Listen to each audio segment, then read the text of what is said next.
Hello, hello, and welcome to episode 192 of the Compassion and Cucumbers podcast. I'm Christine. And I'm Sam. Here's what's coming up in today's show. This week's Y-Files takes a look at the swan census on the River Thames. What is it? Where did it start? Why is it still happening? In our Noteworthy segment, we'll tell you about the Athens art exhibit, Why Look at Animals, that focuses on animal liberation. And in our main topic, an anti-dairy ad has been banned in the UK, and we'll tell you what the ad shows and why authorities have halted it. But before we get into all that, what have we been up to? Honestly, it's been a pretty chill week. I've just been in advising mode, and when I'm not advising, I feel like I'm reading. Yeah. Mostly. Yeah. Although Christine did a very, very cool thing last week. I did. You did. What did I do? You got me an early birthday present. Oh, I did. That's right. I did. Yes. So one morning, Christine pokes her head into the bedroom because she gets up earlier than I do. Like, she wakes up in the morning and she's just up and doing things. That's right. I'm just little Miss Susie Sunshine. Yes. I need a little transition time in the morning. I really do. You do. At least 30 minutes where I can just acknowledge the fact that I'm awake. Yeah, come to terms with it. And, get my brain to a functioning place. Right. I think there are like two kinds of people in this world. There are people like me who, when their eyes open, they're like, oh, a brand new day. And they get out of bed and they start going. And then there's people like you that like to ease into their day. I just need a little time. Yeah. It's not necessarily a lot. I mean, certainly when a semester is in full swing, like, I'm much more inclined to just get up and go. Yeah. Because I have no choice in the matter. Yeah. But when I have a choice in the matter, I like a little time. Yeah. In the morning. So anyway, I was taking my bit of time in the morning, and Christine pokes her head into the bedroom and says, oh, hey, by the way, I got you an early birthday present. Check your work email. And I said, okay. And I went and I checked my work email, and it turns out that she had purchased for me the lifetime membership to Rosetta Stone. So I now have access to all 25 languages that they offer forever. Yeah, that's great, isn't it? It's amazing. Yeah, I got a deal on it. Yeah. And so I have been geeking out on Rosetta Stone. Yeah. Also for the past couple of days. I didn't do any lessons yesterday, but other than that, like, seriously, I've already done, I think it's close to 80 lessons. Good. Yeah. And it's just so much fun. That's great. I really love it. Yeah. So, we both have been doing Duolingo. I've been doing Duolingo for like 6 years. And Duolingo, I've reached to the point where Duolingo is no longer really teaching me anything. right. It's not helping you. Yeah, it's just kind of like refresher. My vocabulary is pretty good. I can read Italian, no problem. I can probably write Italian, no problem. But there's not enough language skills. There's not enough speaking. Yeah, there's not enough language skills speaking language skills in the Duolingo app, in my opinion. Yeah, I agree. Yeah. Yeah, I completely agree. Because I'm the same way in the languages that I know anything about. Yeah. Particularly French. Yeah. But also German. Like, I read German and I understand it. I don't know that I would really try to write too much of it, but knowing I'm not going to be good in a conversation because my brain doesn't process it fast enough, yeah, to know what the response is. You just need to learn whatever language you're learning. If you're going to be immersing yourself into that language with people who speak it as a native language, learn this phrase: please speak more slowly. Yes. Yes. If you learn that phrase in the language that you're trying to learn, that will help, and people will slow down a little and understand that it's not your native language, and you're not, as up on it as they are as a native speaker. Right, absolutely. But anyway, I find the Rosetta Stone platform to be much more engaging. Yeah. And I like that it's very repetitive at the same time. It is. You're doing the same phrases in multiple contexts. So, for example, they show you a picture of what's going on. they give you the phrase that is talking about what's going on in the picture. And in one exercise, you need to repeat it so that you're working on pronunciation. In another one, you see the same picture, but then you have to choose which sentence represents what's going on in the picture. Yeah. Or then you have to follow a sequence of a conversation. So it's really, really interesting. Yeah. And so I feel like my basic, even though I've been doing German on Duolingo for about a year and a half. Yeah. I feel like my basic knowledge is getting better. That's good. Yeah. That's Even good. in just that short time I've been playing with it. So. Yeah, when my Duolingo subscription runs out, because I did cancel it after 6 years, I think I'll give it a try. I'll give the Rosetta Stone a try. I'll give Rosetta Stone a try. I tried Rosetta Stone, maybe 20 years ago, because where I was living, the library gave you free access to it with a library card, which was awesome, spectacular. But I just didn't do it enough, to really benefit from it. So. Yeah. Anyway, that's fun. Oh, and by the way, this episode is not in any way, shape, or form sponsored by Rosetta Stone. It is not. It is not.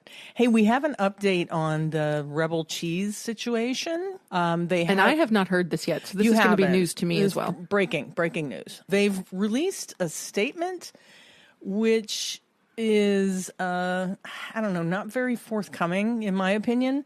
The statement on their website says, "Dear friends, this has been an unusual past couple of weeks for Rebel Cheese. We know most in the community have the best of intentions, but unfortunately there has also been a wide stream of misinformation, falsehoods, and truly hurtful comments circulating about our restaurant and fellow team members after we had to reduce the size of our restaurant team. We wanted to officially address this moment and try to help clarify some of the recent misconceptions, as these past weeks have caused a lot of confusion and hurt for a lot of the people and our community. This was not a decision that was made lightly, nor one we personally wanted to make. Like any small business, Rebel Cheese runs on ever-fluctuating margins through the year, and over the recent months, we've experienced a reduction of customers at our restaurant. Combined with historically slower summer traffic, our restaurant is not able to sustain the same level of staffing or open hours as prior. We care deeply about each and every member of our team and have always strived to be a good employer and make Rebel Cheese a meaningful place to work. Since we first opened our doors, we've been intentional members of Good Work Austin, a local community group dedicated to creating a more equitable and sustainable food industry in our city, and we've worked hard to offer team members health benefits and perks that aren't typically at a bistro, because the health and happiness of our team is important to us. Our bistro employees' average hourly wage, including tips, since the beginning of the year is over $21. Now, that's including tips. Right. And while most restaurants aim for 20 to 30% employee costs, our recent ranges have exceeded this significantly. There have been periods recently when our restaurant revenue was even lower than during COVID. Unfortunately, we are also not unique in this, as restaurants and small businesses across the city are experiencing the same drop in patronage and financial challenges in the global economy. It goes on. This is a very lengthy statement. But what it boils down to is they are saying they let those people go due to lack of business. That's certainly what it sounds like, yes. Yeah, but that's not really the case, according to the group of employees that were let go. Right. There's two sides to this story, and we don't know. I'm sure the truth is somewhere in the middle of all this. It usually is. On social media, there was a comment stream under one of their advertisements. Remember, I was talking last week about their advertisements are popping up. Well, finally, people are talking about it on that post.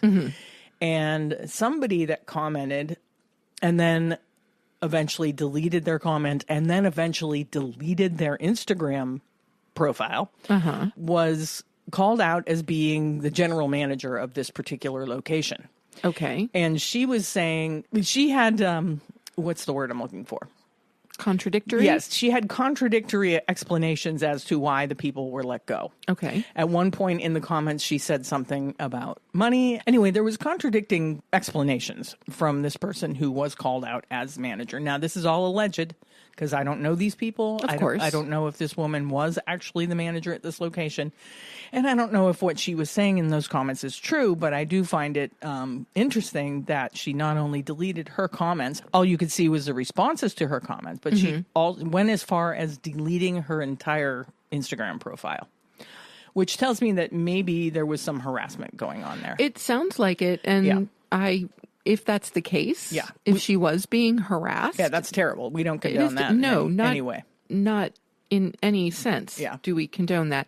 And I don't blame her for deleting her Instagram. In fact, I say, go her. You'll probably sleep better at night. Yeah. So I'm sure that the truth lies somewhere in between the two stories that we're hearing, that from management, which is saying that these layoffs were a natural part of a cycle and that they were due to a decrease in revenue, and that coming from the employees who were saying that Rebel Cheese is trying to keep them from forming a union and is denying them, a livable wage. So I think all we can say at this point is more research is required. Yeah, definitely. This is a situation that we'll keep our eye on. And there is an account on Instagram called Restaurant Workers United, which is kind of heading up what they're calling a boycott.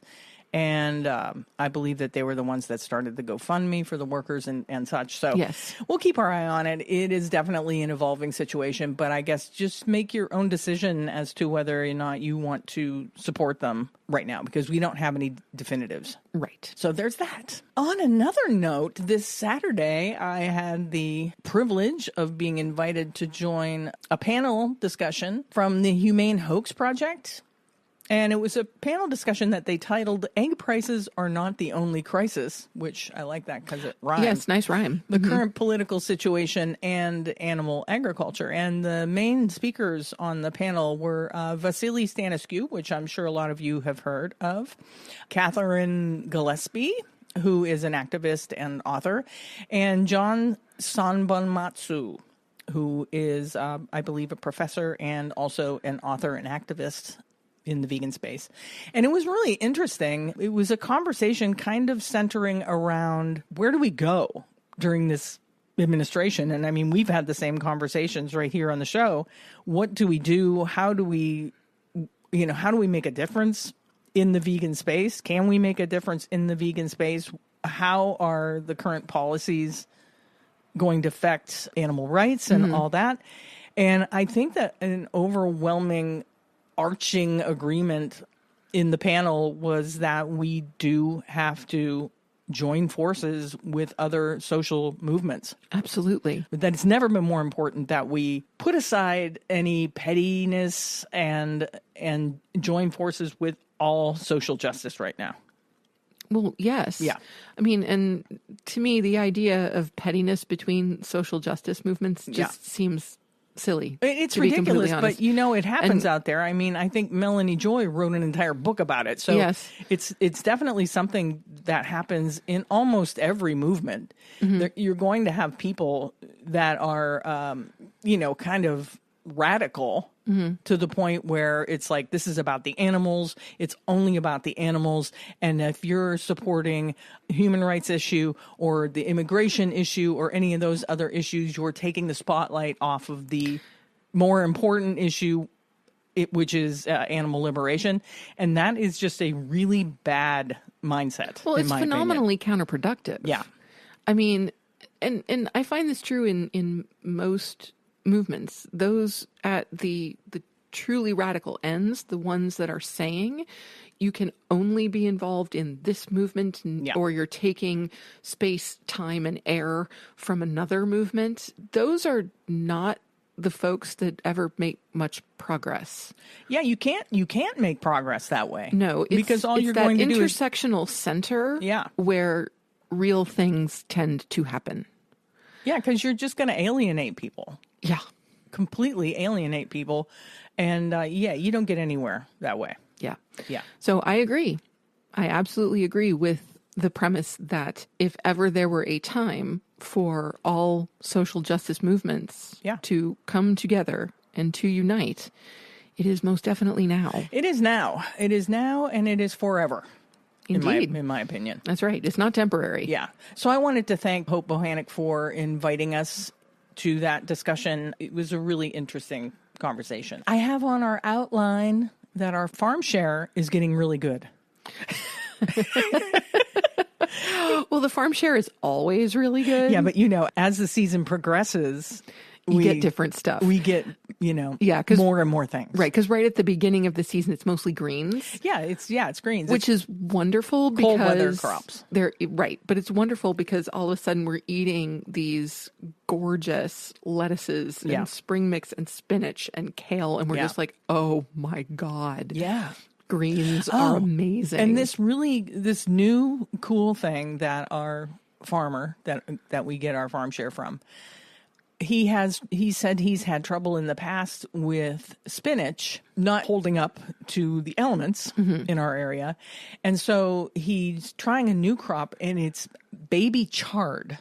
And we got a lot of that at the beginning of the season, and it's really good. It's so good. It's very similar to a spinach, but I don't know. It's kind of got this more spicy kind of flavor. There's a little spicy hit to it. It's kind of got a little bit of a zing to it. It's really good. So fantastic. Yeah, if you ever have an opportunity to try baby chard, try it out. It's good stuff. For sure. But yeah, recently we've been getting absolutely amazing cherry tomatoes. Yeah. Oh my gosh. He grows these gold cherry tomatoes that they're like candy. Seriously, they're so sweet, and they almost have like a melony flavor, like a melon. It's but beautiful cherry tomatoes. We've been getting absolutely fantastic blueberries. We've been seeing some zucchini. We've been getting some snap peas, cucumbers, like just wonderful, wonderful stuff. Yeah. You know what else I have on here? What's that? Aldi tofu is the best, and it's the least expensive. Yes. Sometimes I just put things on here that come to my brain. Well, I'm going to talk about that. Makes perfect sense. Yes. So Aldi is where we get our tofu in general. Yeah. And so I went to the store, I think it was last Wednesday, and Christine said, well, I informed Christine that I was going to stop at Aldi on the way home, and so she sent me a list. Yeah. And she said, pick up 5 or 6 tofu. That's what I usually get, 5 or 6. Yeah, 5 or 6 tofu. We go through quite a bit of tofu in the space of a week. We do. Between scrambles, I like to make scrambles for breakfast a few times a week, and then, we have it in the evening with dinner. Yep. So lots of tofu. But this past week, Aldi only had 2 packages of tofu left. It was a sad day. It was a sad, sad day. Yeah. And so I think we've gone through both of those tofus. Is that true? They are. No, I have one left. You have one left. I've been coveting them. Christine's going to start hoarding tofu. No, No, there is only one left. So we will have to make a stop at Aldi's. I'm sure they've restocked. Yeah, I'm sure they probably have. Yeah. Yes. But I just wanted to tell people, if you didn't already know, that Aldi tofu is really good. What's really good about it for me is that it's consistent. Yeah. Its consistency is across the board is always like, it's always got like the same level of wetness. And the same level of firmness. Yeah. And I've had trouble with like Wegmans. If you have Wegmans in your area, tell me what you think about their like extra firm packaged tofu, because I've gotten some that is like, this is almost like a soft tofu, and it's supposed to be extra firm, and then others are fine, and it's just, there's no consistency. It's really weird. Yeah, it's very weird. And then our Tops has their own brand of tofu. It's just too expensive. Right. They want like 3 something when I can get it at Aldi's for $1.50 something. I think it's $1.70. I think it's $1.59. Yeah. Yeah. It fluctuates, I guess, between $1.50 and $1.70, something like that. And it's really good. And of course, it's organic. And so, yes, I highly recommend the Aldi tofu. Yes. Yeah. Yes. It is excellent. It is consistent, and it is very affordable. Yeah. Well, okay. We're almost 25 minutes in, and we haven't even gone into the, crux of the episode. Whose fault is that? Mine. Yes. Because I am rambling. You are. But that's okay. So let's just jump into the Why Files.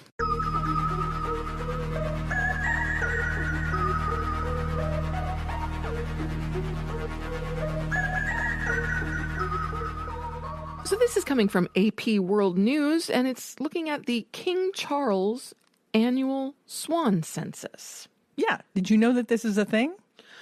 I've known for a long time that all of the swans in the United Kingdom Yes. are the property of the crown. Right. This I know. And so it doesn't surprise me that there's a census, because I'm sure the crown is interested to know how many swans that they, in fact, own. Yeah. Well, there's the first problem, Yes. right? That they treat these swans as property. Yes, I'm not saying it's a good thing. Yeah. I'm just saying that I'm not surprised that there is a census, and I'm very interested to learn more about it right here, right now. Okay. I'll just shut up so we can. All right. Scarlet uniforms flashed against the riverbank. Wooden skiffs glided in formation.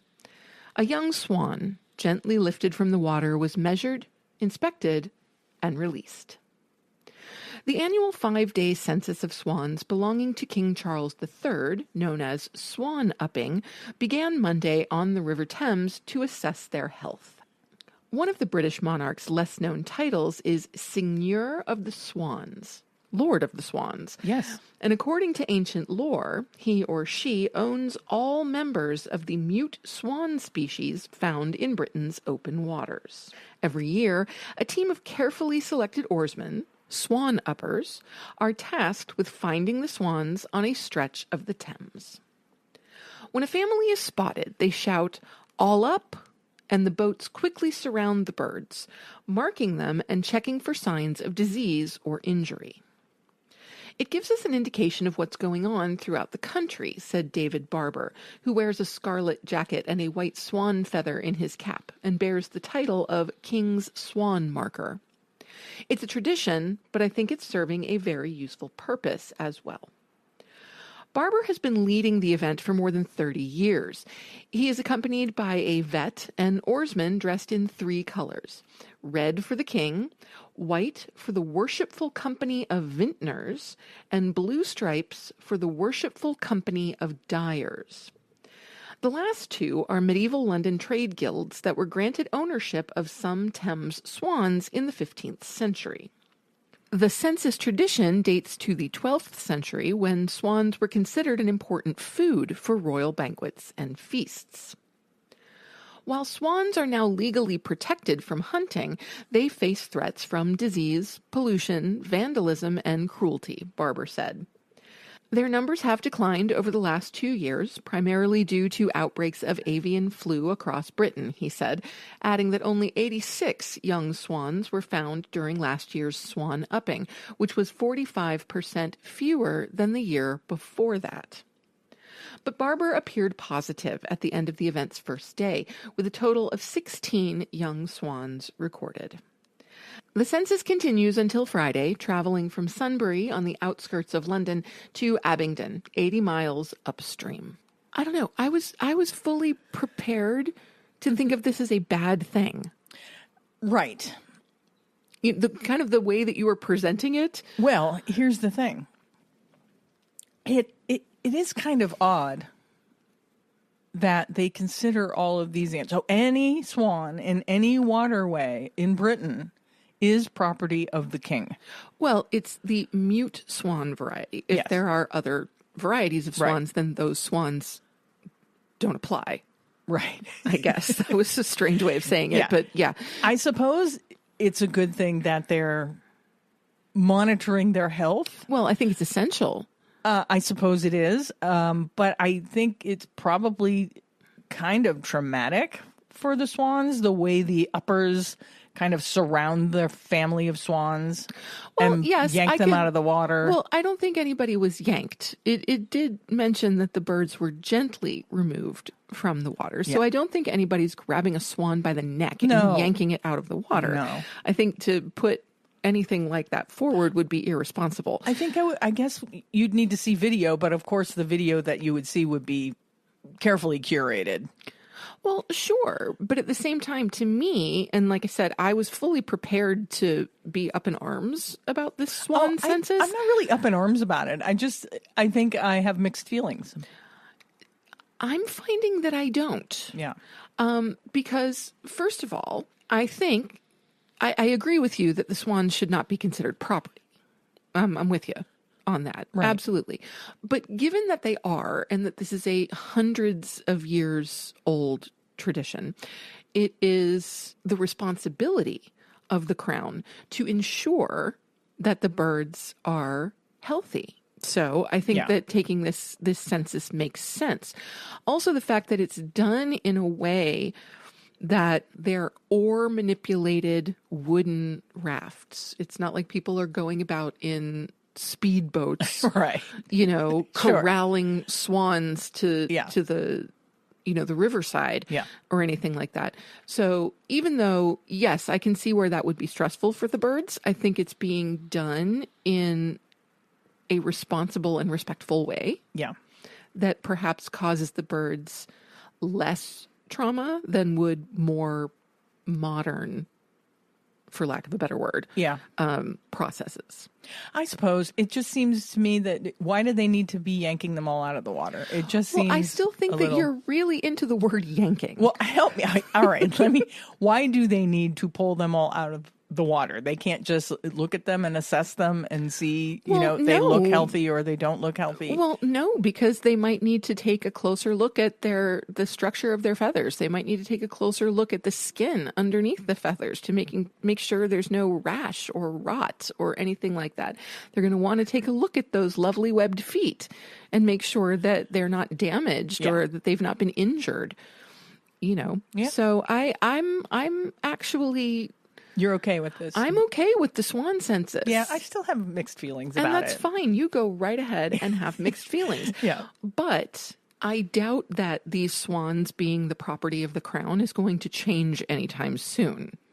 Yeah. Seeing as it hasn't since the 15th century. Yeah, I doubt it. Or the 12th. Oh, sorry. No, the 12th century, since it hasn't changed since the 12th century. Yeah. I don't think it's going to change anytime soon. No. So while I wholeheartedly agree that an entire species should not be considered the property of the crown, that if they are, at least they're being carefully monitored and they're being cared for. And I suppose, but they also probably not now, but they used to eat them. Well, yes, but that's not true anymore. They're protected from hunting. Yeah. You can't hunt swan in the UK. Can't. You can't. No, it's illegal. Yeah, because they're the property of the king. That's correct. Yes, but back in the day, yes, the reason they were the property of the king was so that they could have elaborate dinners and serve swan. Yes, I'm aware. Yeah. And so can we say all hail progress? Yes, we've made progress in that. Yeah, in that way, because that is no longer true. And so I would be big time against this if the crown was still keeping possession over the swans to use them as a food source. Yeah. If you showed me that article, I would be up in arms. But you cannot hunt them. Right. You cannot eat them. They are the property of the king. Yeah. And the king and his servants, essentially, are doing their due diligence in making sure that the animals are healthy.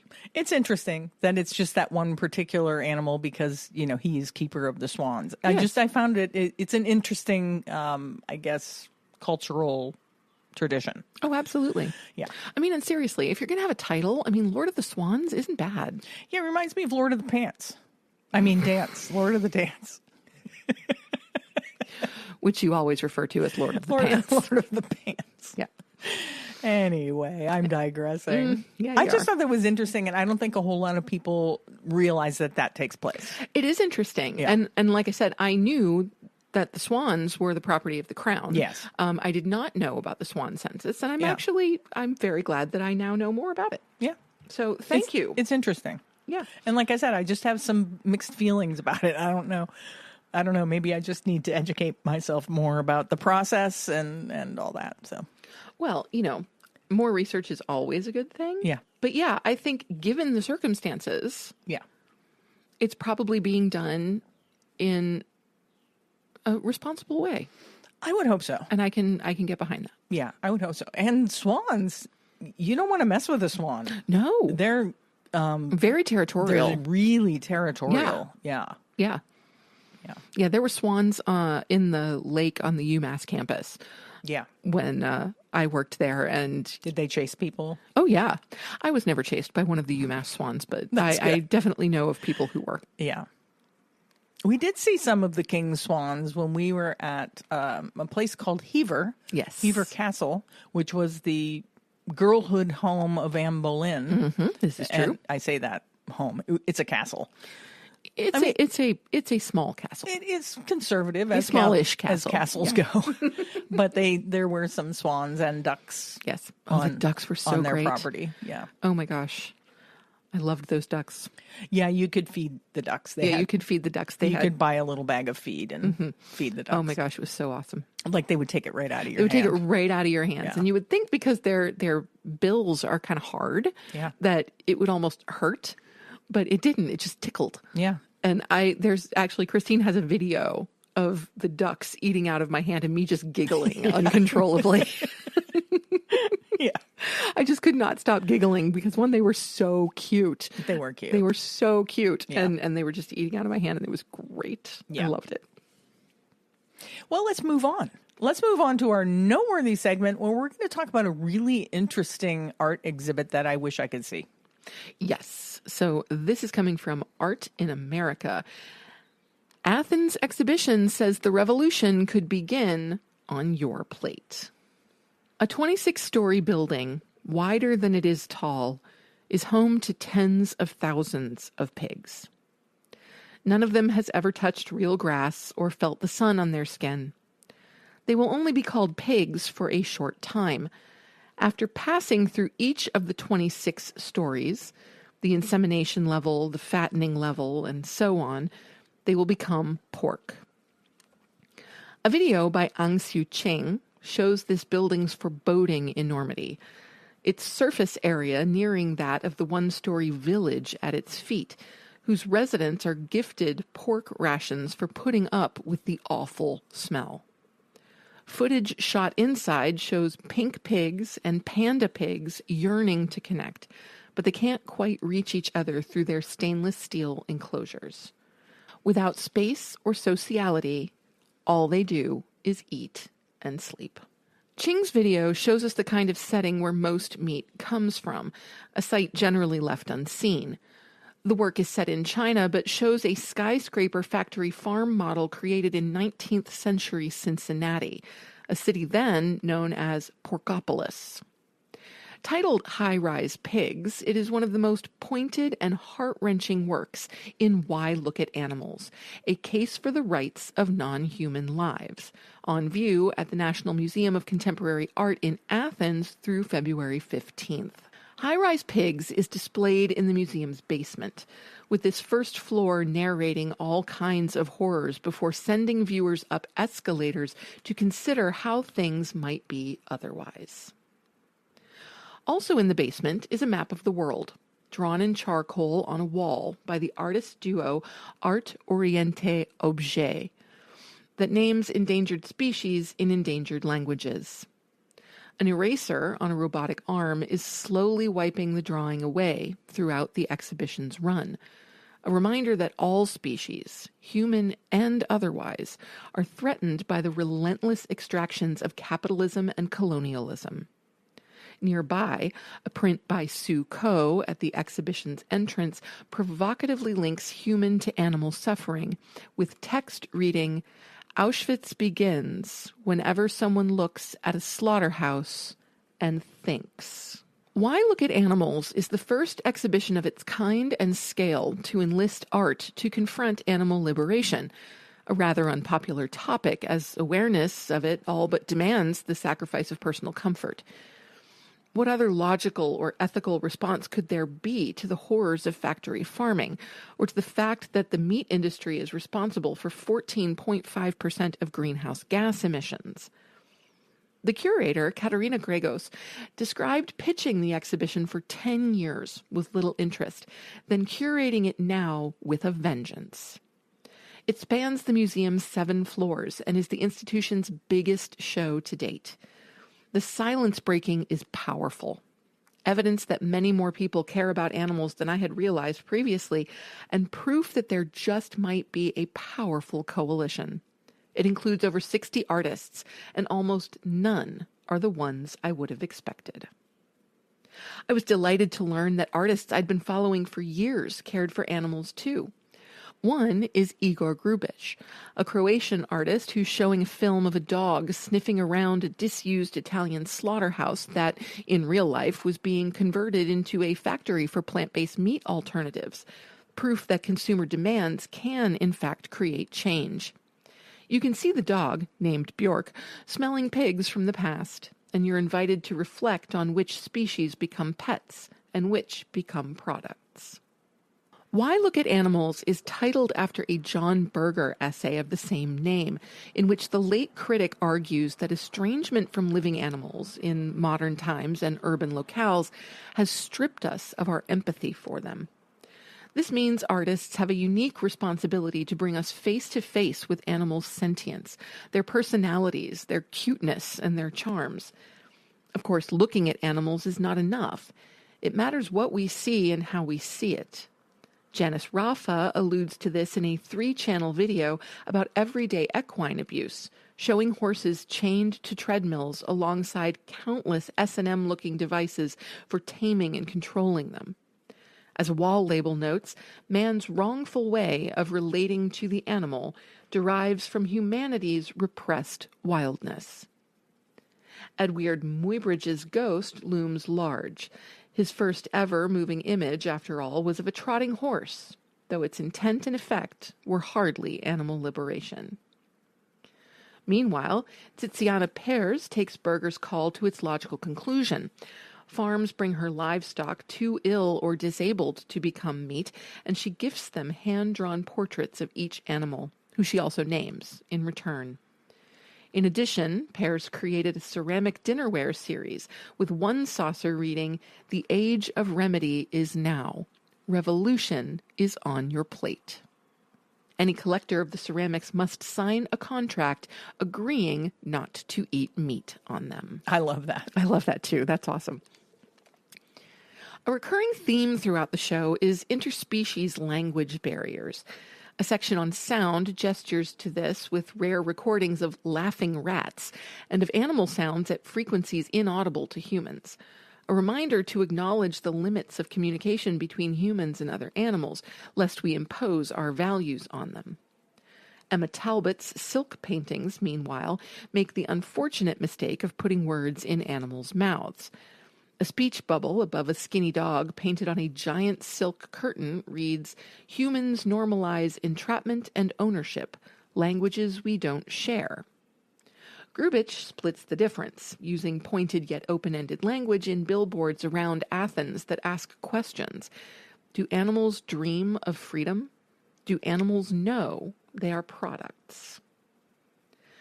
The show is a trove of treasures that will rip your heart out if you have one, but it shines more by way of pathos than logos. Disappointingly, nearly all the works evince an either childlike or science exhibit-esque aesthetic, and though the show clearly privileges content over form, the move risks reinforcing preconceived ideas about animal lovers as nerdy or naive. The titular framework of animal rights leaves something to be desired too. I prefer the term animal liberation. Better than granting animals permission, let's overthrow humanity's tyrannical regime. Lynn May Syed's The Liberation of Animals from Their Cages 2, from 2007, showing masked activists flinging open gates and setting animals free, is infinitely more inspiring than Wesley Murris's plan for more humane enclosures for hippos and sugar gliders. Yeah, we talked about Lynn May Syed's show, The Liberation of Animals from Their Cages, when she passed. Yes. We talked about that show. I can't remember what episode number that was. But I can't either, but maybe I'll link it in the show notes. It's very inspiring. Yes, indeed. Yeah. And where the curatorial text describes the upper floors as utopic and imaginative, I found the works there more rooted in history than fantasy, visions that are attainable and some that have already been attained. Near the end of the show are works by Syed, an artist who advocated for animals tirelessly until her untimely death in 2023 at age 50. This show and a concurrent animal art exhibition at SALT in Istanbul both describe themselves as testaments to her galvanizing legacy. Syed was always looking to history, religion, and fables to show us that human-animal relations have been different, and so can be different again. Most cultures throughout human history had ethical ideas about eating animals until recently. As you exit the show, a neon sign in Greek by Tiziana Pears asks us, like Syed, to look to history for the future, imploring visitors as they go about their lives, do not forget the world to come. And while Emily Watlington, who wrote this critique of this show, kind of felt that it was a little, I don't know, maybe sophomoric, or like she said, it was childlike in some instances, I think sometimes it helps to bring art to that level so that people understand. Yeah, absolutely. I don't think that that's necessarily a negative. Now, if that's the overwhelming feeling of the entire exhibit, I would say that I can see where she's coming from. But I think it can be very effective for art to hit on kind of that primordial level that gets past the brain and hits the heart, hits the gut. I think that can be very effective. And I honestly wish that, you know, we were a little closer to Greece so we could see this exhibit. Show. Yeah. It sounds pretty impactful to me. Yeah, I think so too. I'm fascinated. Like and I said, it's 7 floors of art. Yes. So of course, this article is not covering everything that's there. Of course 7 floors of art. So I'm sure it's pretty spectacular. Yes, I'm thinking so too. Yeah. And I really do wish that we were on a plane to Athens right now. I do too. Wouldn't that be awesome? Yeah. And so for any of you out there, if you are in Athens or you are planning to be in Athens anytime soon, do what you can to check this out. Yeah. Because it sounds like quite an amazing exhibit. Yep. That brings us to our main topic.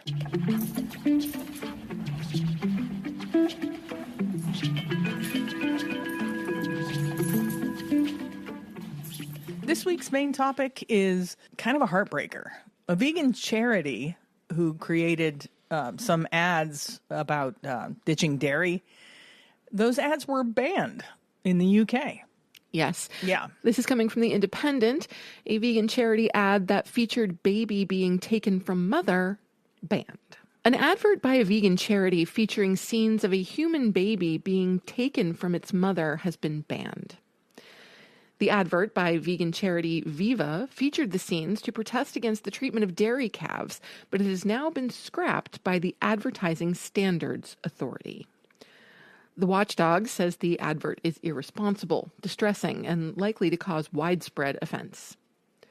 The ASA said the cinema ad, which drew on the conventions of horror films, would have been particularly distressing for viewers who had experienced the loss of a child. The ad, seen in March and April 2025, featured a mother placing her sleeping baby in a cot while a lullaby played, before a silhouetted figure suddenly appeared standing over the infant and the room went dark. The mother switched on a light to reveal a man in a suit running a bottle of milk across the bars of the cot, which was now empty, before he said, "You can't keep your baby because we want your milk." The next scene showed a calf in a pen, and a voiceover stated, "Almost every dairy calf is taken from their mother shortly after birth, so most of her milk can be sold to us. And what do you think happens to thousands of male babies like this one?" The words "dairy is scary" and the Viva logo appeared on a black screen accompanied by a loud metallic noise and the sound of something falling to the floor.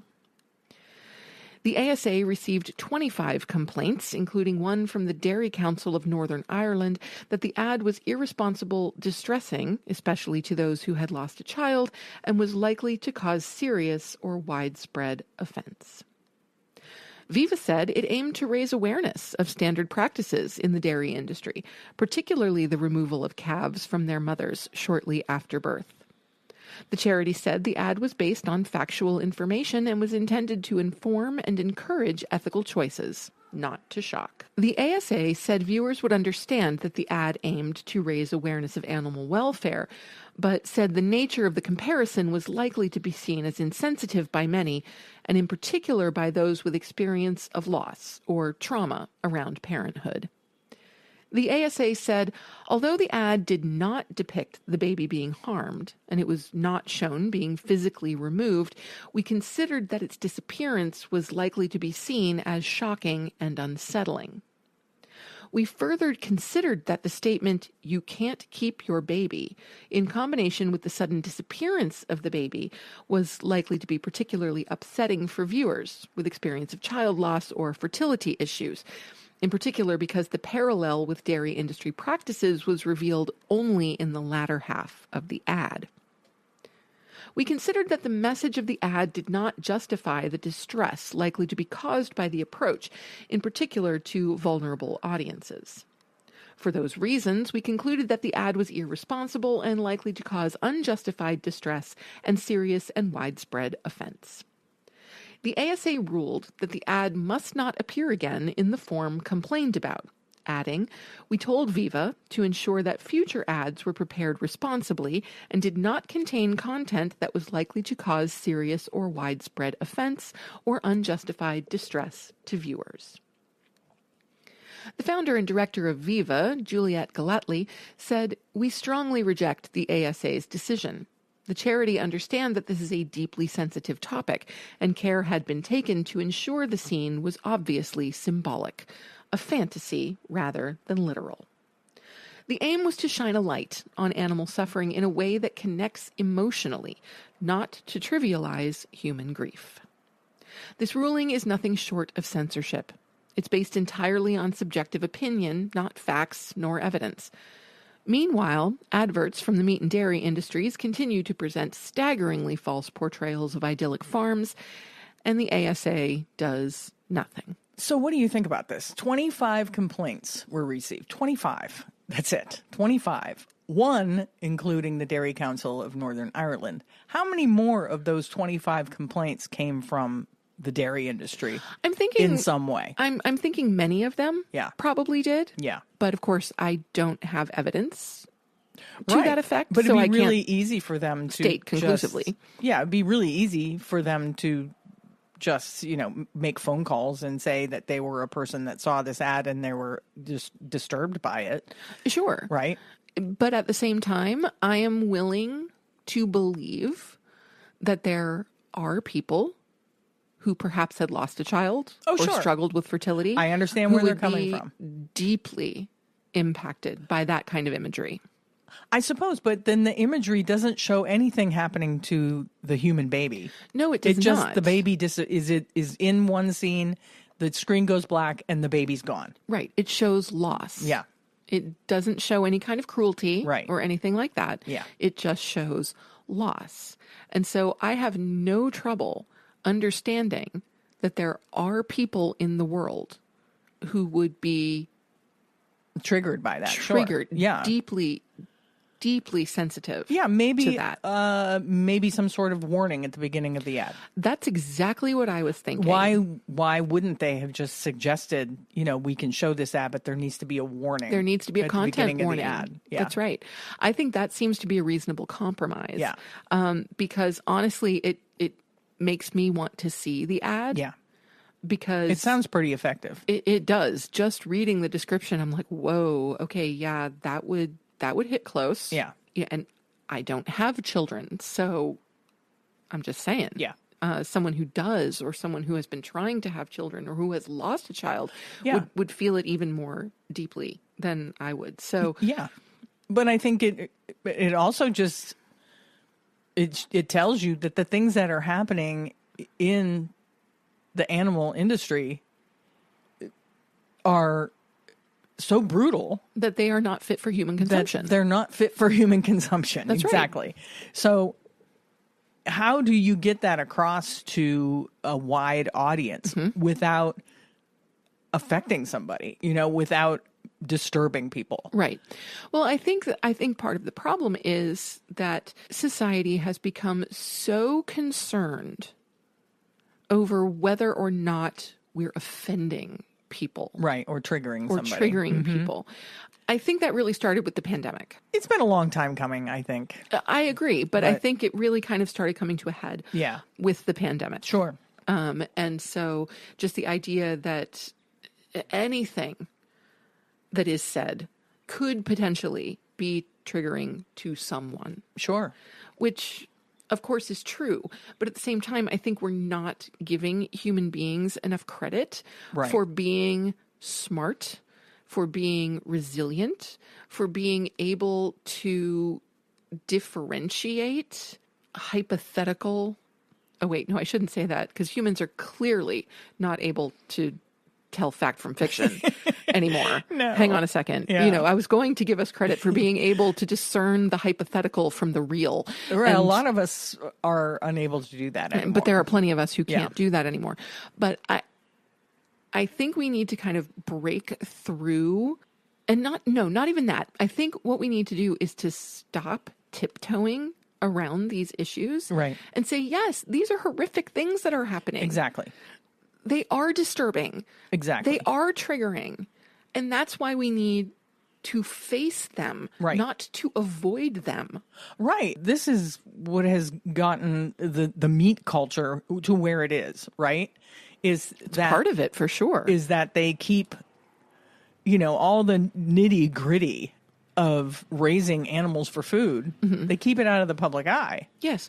And this is why they keep it out of the public eye. Because it's disturbing. Because it's disturbing. Yes. And people would not buy a product if they knew how it was being, Yes. Once again, if we reference Paul McCartney, if slaughterhouses had glass walls. Or glass walls thing. Yeah.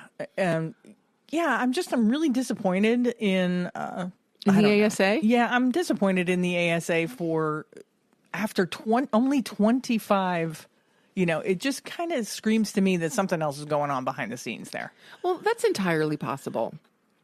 It's entirely if possible. Only 25 complaints came up about an ad, it seems like it's not enough for them to go, okay, we need to pull this. Well, I don't know. I mean, how many complaints do they get about other kinds of ads? Right. We don't have any data to compare it to. Yeah. So maybe, you might get 1 or 2 complaints about an ad that is shown, and 25 is just exorbitant. Yeah, I don't know. I have no way of knowing this. It doesn't seem enough to me for them to pull it. I agree with you.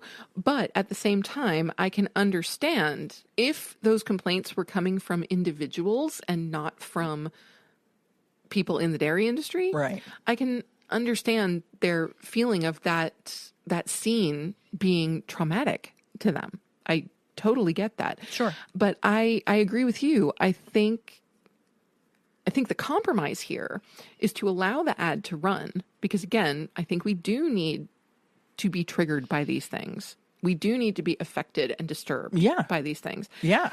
But to give that content warning as a nod to those people for whom this would be just a warning at the beginning of the ad. That it touches them on a different level than the average human. This ad contains scenes of child loss. Yes. If that is going to affect you, do not watch. That's right. It'd be that simple, instead of just pulling the whole campaign. I agree. Viva is, kind of known for going the distance. Yeah, they do. I love them. I do. I enjoy their advocacy. It's in your face the way it should be. And, yeah. Yeah, I always keep my eyes open whenever I'm in London or any area in the UK. Yeah. I'm always keeping my eyes open for Viva ads. Yeah, because you'll find them just about anywhere. Yeah, you'll find them tube stations, on buses, and bus stops, and all over the place. And I love them. Yep. Our cats have apparently gone crazy this evening. Yes, and if you hear random traffic noises or anything, it's a beautiful day today, and I couldn't bring myself to shut all the doors and windows and while turn we on recorded. The AC. Right. Yeah, so you might hear random traffic sounds in the background. Don't be alarmed. Don't be alarmed. Just assume that it's Compassion and Cucumbers al fresco. Al fresco. Yes, I like it. Okay. Yeah. It's time for our assignment restaurant SOS.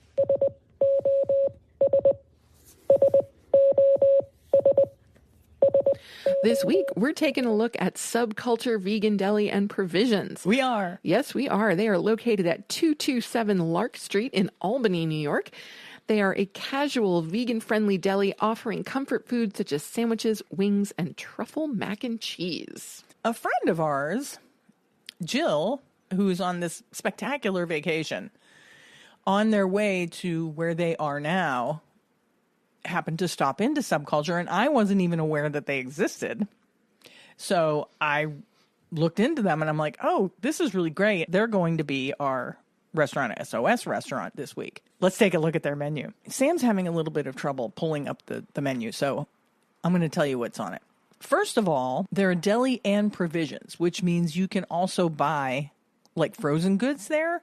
They have all the Meiwa stuff and vegan chunk steaks and Italian sausages, all kinds of things that you can buy frozen and take home, which is cool. They have apparently a special, a bacon, egg, and cheese croissant. Ooh. Come on, that's one of my favorite things. I love croissants.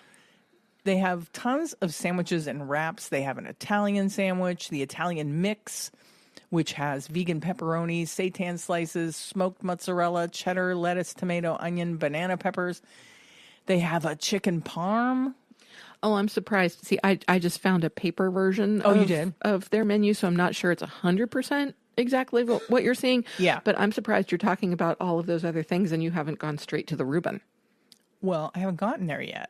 Well, I'm just saying. They have a Philly cheesesteak. They have a chopped cheese. They have a BLT, a wing burger, cheese fries, basket of fries, macaroni and cheese, wild style fries. What is wild style fries?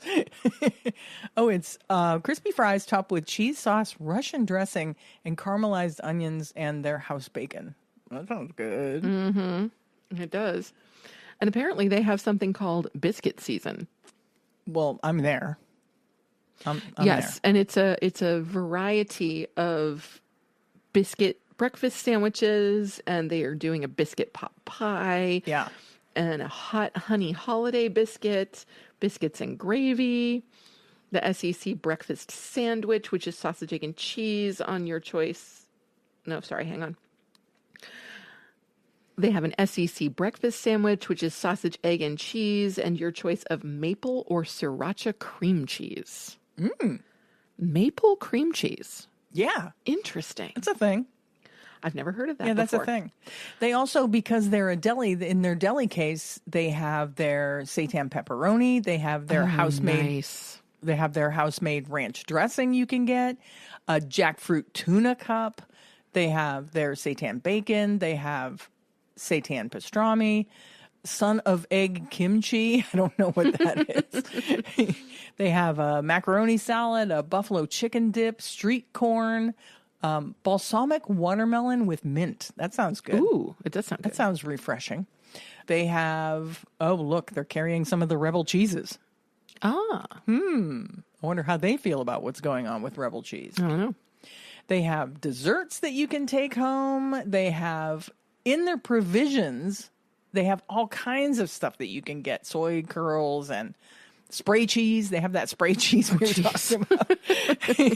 All kinds of cool stuff. This is a really cool place. Yeah, it looks like a lot of fun. Yeah. And it looks like they're serving up some really awesome comfort food.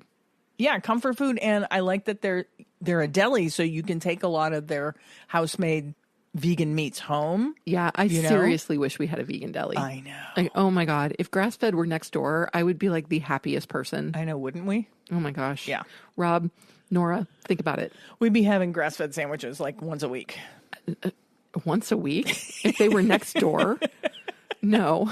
I'm thinking it would be a little more frequent than that. Trying to, be reasonable about it. But Okay, yeah. Anyway, yeah. So if you're ever in the Albany, New York area, be sure to check out Subculture Vegan Deli and Provisions. And if you do check out Subculture, be sure to send us a picture of what you got there. Tell us all about it, and we'll enter you into our vegan dinner winner contest. That we will. Yeah. It's now time for our favorite portion of the show. Must be listener shout-out time. It's listener shout-out. Just want to give a shout-out to all my fans watching. I love you guys. I love you. This week's shout-out goes to Andy Carson, who is a brand new YouTube subscriber. Thanks for subscribing, Andy. Please send us your t-shirt size and address so we can send you a CNC swag bag. You can text us using the link in our show notes. You can email us at compassionandcucumbers@gmail.com or simply DM us on Instagram or Facebook. Just make sure to include your name and address. Yeah. Yes. And for the rest of you out there, if you want a listener shout out, please text, email, or DM us. Let us know what you think of the show and tell us a little bit about yourself. You can also always nominate someone else for a shout out. You can. And I guess it's time to wrap this baby up. But before we go, don't forget to subscribe to the show on your favorite podcast app. Subscribe to our YouTube. Share the show with a friend or a family member so we can reach more great people just like you. You want to get news about the show? You can do that by subscribing to our weekly newsletter at our website, which is compassionandcucumbers.com. And with that, it's time to sign off. You have just listened to episode 192 of the Compassion and Cucumbers podcast, and there's nothing left to say but where cukes and compassion are always the fashion. On the podcast. Thanks, James. Have a great week, everyone. We'll talk to you next Tuesday. We love you. We do. Bye-bye. The end.